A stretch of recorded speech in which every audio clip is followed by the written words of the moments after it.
मैं सारा हूँ। इयो सोनो सारा। उसके बाद आप किसी को जब वो आपसे पूछेंगे क्या तुम पाकिस्तानी हो, तू सही पाकिस्ताना, आपने आगे से जवाब देना है इयो सोनो पाकिस्ताना, मैं पाकिस्तानी हूँ। अगर आप लड़की हैं आप आ यूज़ करेंगे, अगर आप लड़के हैं तो आप ओ यूज़ करेंगे। इयो सोनो पाकिस्ताना, मैं पाकिस्तानी हूँ। इयो सोनो सारा, मैं सारा हूँ। इयो सोनो पाकिस्ताना, मैं पाकिस्तानी हूँ।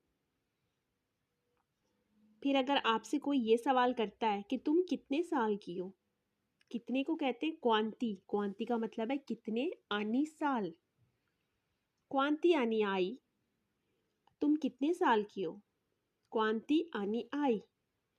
आगे से आप कहेंगे, अभी हमने वेरवो अवेरे में पढ़ा था कि ईयो के साथ ओ लगता है, आप इसको इस तरह से भी लिख सकते हैं, ईयो ओ वेंती आनी। वेंती आनी मतलब